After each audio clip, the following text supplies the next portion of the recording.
Everyone welcome back on civil service protection everyone. आज के top filtered content में आपका स्वागत है एवरीवन। ये वीडियो 2 से 3 दिन के गैपिंग पे आती है। सो ऐसा नहीं कि जो बीच का अंतराल का टाइमिंग होता है उसमें कंटेंट स्किप होते हैं, ऐसा कुछ नहीं है। देखिए डेली का डेली जब हम कंटेंट को डिस्कवर करते हैं तो डेली का डेली हमारे सिलेबस के अकॉर्डिंग कंटेंट हमें नहीं मिल पाते हैं। सो 2 से 3 दिन में ऐसा होता है कि हमें 7 से 8 ऐसे टॉपिक ऐसे पॉइंट मिल जाते हैं जो कि हमारे सिलेबस से टैली भी खाते हैं, साथ ही साथ वो एग्जामिनेशंस के ट्रेंड के अकॉर्डिंग वो कंटेंट रहते हैं। तो इसलिए 2 से 3 दिन में कंटेंट आते हैं ताकि एक अच्छा अमाउंट कंटेंट का रहे, साथ ही साथ एग्जामिनेशंस के सिलेबस से उनका तालमेल अच्छा बैठता हो। ठीक है, चलिए स्टार्ट करते हैं। सो एवरीवन, जो पहला टॉपिक है आज का, समाचारों में देखा गया अंतारेस क्या है। ओके, सो अंतारेस जो है वह लाल विशालकाय तारा है। ओके, तारा है, इसको प्लीज आप नोट डाउन कर लेना। ओके, इसकी खूबियां क्या हैं? सो बेंगलुरु स्थित भारतीय खगोल भौतिकी संस्थान ने स्कॉर्पियस तारामंडल में एक विशाल लाल सुपर जाइंट स्टार एंटोरस के सामने से गुजरते हुए चंद्रमा को रिकॉर्ड किया। सो एंटोरस सूर्य से 10,000 गुना अधिक चमकीला, इसका व्यास 700 गुना और 600 प्रकाश वर्ष की दूरी पर स्थित है। अपने आकार के बावजूद एंटोरस का जो घनत्व और तापमान है वह कम है, लगभग 6100 फ़ारेनहाइट है, जो कि इसे सुर्ख रंग देता है। तो थोड़ा सा क्वालिटीज इसकी याद रखना, सूर्य से तुलना करके इसके हर एक क्वालिटीज को लिखा गया है और अभी सामने आया है रिसर्च में, तो थोड़ा सा नाम भी आप याद रखना। नेक्स्ट है रेड कोलंबस संरक्षण कार्य योजना, जो हाल ही में समाचारों में देखा गया किस संगठन की एक पहल है। सो एवरीवन, उस संगठन का नाम है IUCN. Okay, international union for conservation of nature, IUCN, international union for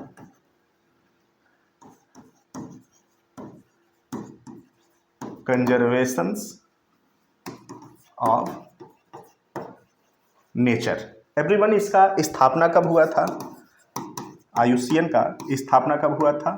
so 5 अक्टूबर 1948। इसका जो हेडक्वार्टर है, जो मुख्यालय है, वह कहाँ पर है? सो ग्लांड, स्विट्जरलैंड। ओके, कार्य क्या करता है?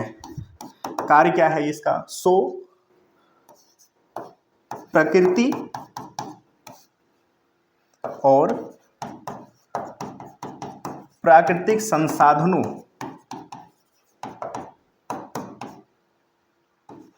के संरक्षण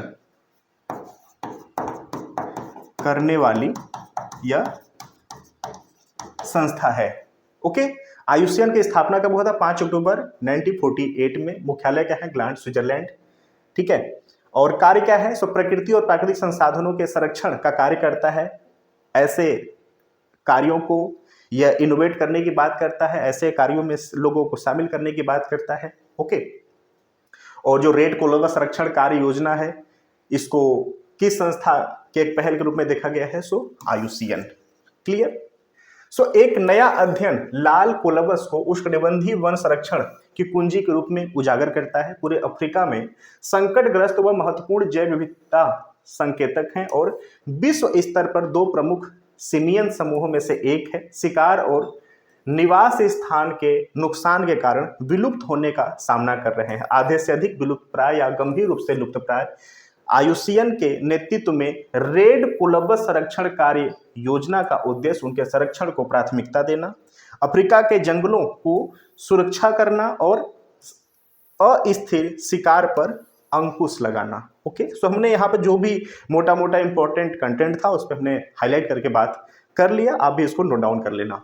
नेक्स्ट है स्मार्ट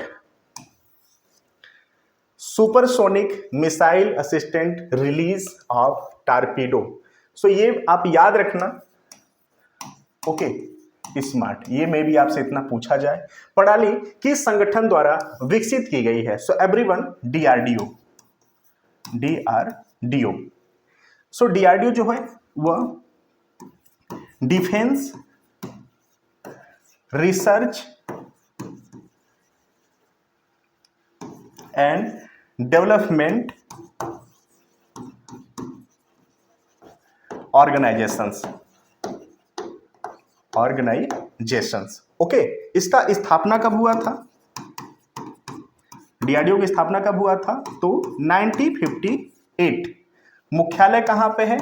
हेडक्वार्टर कहां है? सो नई दिल्ली। ओके, नई दिल्ली। कार्य क्या करता है? सो एवरीवन, ये भारत के रक्षा से जुड़े अनुसंधान कार्यों को प्रमोट करता है। उनकी एक अग्रणी ये संस्था है। तो थोड़ा सा आप ये भी मोटा मोटा याद रखना। बाकी जो स्मार्ट है, स्मार्ट प्रणाली की संगठन के द्वारा विकसित की गई है तो डीआरडीओ। ओके। सो रक्षा अनुसंधान और विकास संगठन 1 मई 2024 को डॉक्टर एपीजे अब्दुल कलाम द्वीप उड़ीसा तट से supersonic missile assistant release of torpedo smart प्रणाली का सफल परीक्षण किया। परीक्षण ने सम्मिलित पृथक्करण और वेग नियंत्रण और उन्नत तंत्रों को मान्य किया। रक्षा मंत्री राजनाथ सिंह और डीआरडीओ प्रमुख डॉक्टर समीर वी कामत, आज के समय में डॉक्टर समीर वी कामत इसके प्रमुख हैं। सो स्मार्ट टीम की सराहना की। स्मार्ट एक अगली पीढ़ी की हल्की टॉर्पेडो डिलीवरी प्रणाली है जो कि भारतीय नौसेना की पनडुब्बी रोधी क्षमताओं को बढ़ाती है। इसमें 643 किमी रेंज वाला सुपरसोनिक मिसाइल वाहक और 20 किमी का हल्का टॉर्पीडो शामिल है। ओके, नेक्स्ट है अंतर्राष्ट्रीय मजदूर दिवस 2024 का विषय क्या है? काफी इंपॉर्टेंट ये। पहला तो आप 1 मई याद रखना। 1 मई को अंतर्राष्ट्रीय मजदूर दिवस पूरे विश्व में मनाया जाता है। इसका जो विषय है सो बदलते माहौल में कार्यस्थल पर सुरक्षा और स्वास्थ्य सुनिश्चित करना। ओके, बदलते माहौल में कार्यस्थल पर सुरक्षा और स्वास्थ्य सुनिश्चित करना।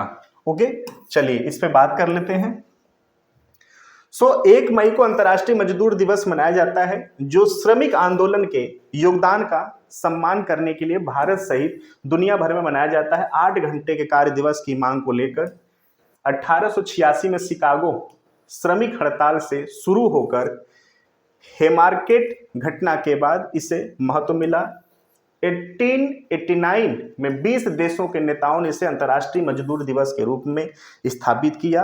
2024 की थीम है जलवायु परिवर्तन के बीच कार्यस्थल सुरक्षा और स्वास्थ्य केंद्रित है। इसमें कि वैश्विक स्तर पर श्रमिकों के सामने आने वाली चुनौतियों पर जोर दिया गया है। इस टॉपिक को एवरीवन मैं बहुत अच्छे से फिर से अभी कराऊंगा एक अलग वीडियो में। यहाँ पे एक शॉर्ट में आप एक मोटा मोटा मैटर जान लो आप। ओके, तो 1 मई का डेट याद रखना यार। और यहाँ पर 8 घंटे का कार्य और हफ्ते में 1 दिन की अवकाश की बात यहाँ पर कही गई थी और इसी को प्रमोट यहाँ पर किया गया था। नेक्स्ट है रुआंग ज्वालामुखी जो हाल ही में विस्फोट के कारण खबरों में रहा, किस देश में स्थित है? तो एवरीवन इंडोनेशिया।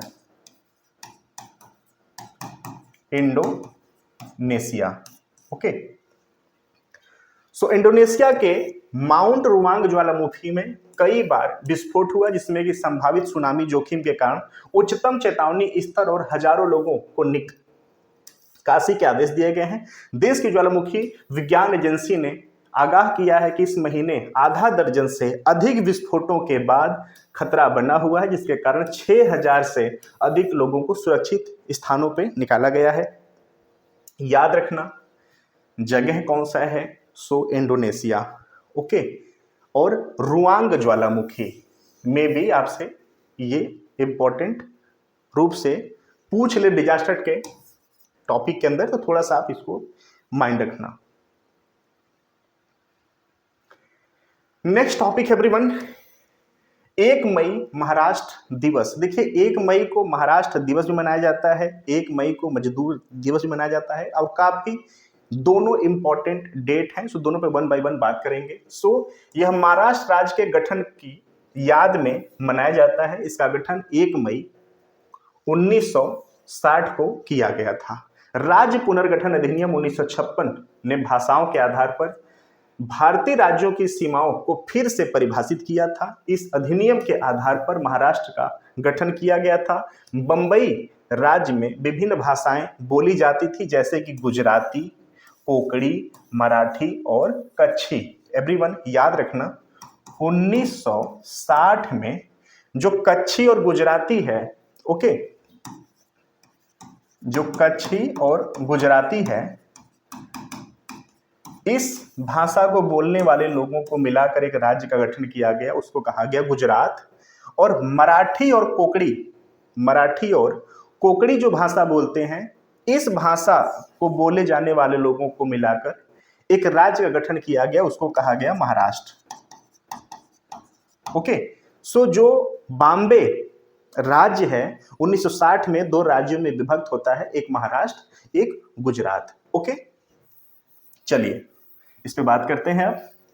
सो बॉम्बे राज्य को 1960 में गुजरात और महाराष्ट्र में विभाजित किया गया था। जहां लोग गुजराती और कच्छी बोलते थे, उस क्षेत्र में गुजरात का गठन किया गया, दूसरे क्षेत्र का नाम महाराष्ट्र रखा गया।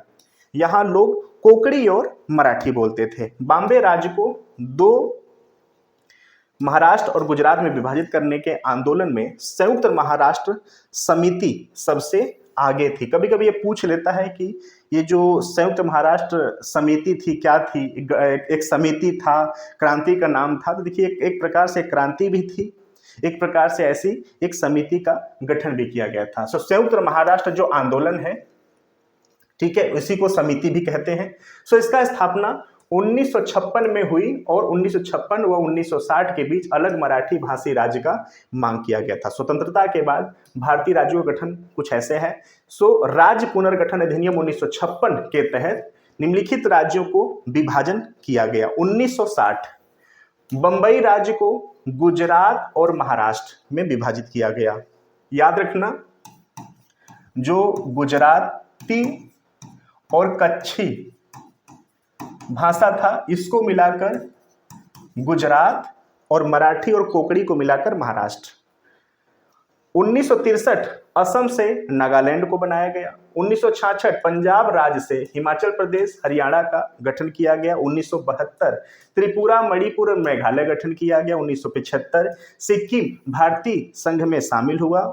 1987 अरुणाचल प्रदेश और गोवा राज्य बने। 2000 झारखंड को बिहार, छत्तीसगढ़ से मध्य प्रदेश और उत्तरांचल, जो कि बाद में उत्तराखंड कहलाया गया, उत्तर प्रदेश बनाया गया। 2014 तेलंगाना को आंध्र प्रदेश से अलग बनाया गया। ओके, नेक्स्ट है 1 मई अंतर्राष्ट्रीय श्रमिक दिवस, इंटरनेशनल वर्कर डे। सो 1 मई को पूरे विश्व में आर्थिक और सामाजिक अधिकारों को प्राप्त करने के लिए श्रमिकों के बलिदान को श्रद्धांजलि देने के लिए अंतर्राष्ट्रीय श्रमिक दिवस के रूप में मनाया जा रहा है और हर साल मनाया जाता है। इस दिन को अंतर्राष्ट्रीय मजदूर दिवस और मई दिवस के रूप में भी जाना जाता है। इस दिन दुनिया भर के श्रमिक संघ सेमिनार, रैलियां, परेड का आयोजन किया जाता है। 8 घंटे के कार्य दिवस की आवश्यकता को बढ़ावा देने के लिए अंतर्राष्ट्रीय श्रम दिवस मनाया जा रहा है।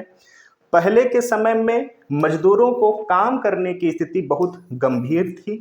काम के घंटे दिन में 10 से 16 घंटे तक चलते थे, जहां तक कि असुरक्षित परिस्थितियों में भी इसमें कई लोगों की मृत्यु हुई और श्रमिकों की चोट लगने की बातें आती थी। ओके, सो 1986 में शिकागो, अमेरिका में श्रमिकों ने मांग करना शुरू कर दिया कि सप्ताह में आधे घंटे का काम और 1 दिन की छुट्टी होनी चाहिए। एवरीवन, शिकागो से आपको याद है कि जो धर्म संसद का संचालन हुआ था, वो टाइमिंग क्या था? क्लियर? सो 11 सितंबर 1893, 11 सितंबर 1893 शिकागो में यह वह समय था जब भारत के स्वामी विवेकानंद ने भारत की संस्कृति, भारत की अध्यात्म और भारत दर्शन का लोहा मनवाया था। तो ये भी डेट याद रखना, धर्म संसद का शिकागो से मुझे याद आ गया, तो ये भी आप प्लीज माइंड रखना। क्लियर। सो श्रमिकों के संघर्ष के बाद 1886 में अमेरिका के फेडरेशन ऑफ लेबर द्वारा शिकागो में राष्ट्रीय सम्मेलन में श्रमिकों के लिए कानूनी समय घोषित किया गया था और 1889 में पेरिस में आयोजित अंतर्राष्ट्रीय श्रमिकों की महासभा की दूसरी बैठक हुई और एक प्रस्ताव पारित किया गया कि 1 मई को अंतर्राष्ट्रीय श्रमिक दिवस के रूप में मनाया जाना चाहिए। भारत में इस दिन को 1923 से राष्ट्रीय अवकाश के रूप में मनाया जाता है। सो हमारे लिए जो इम्पोर्टेंट है ये हो जाता है 1923। ओके।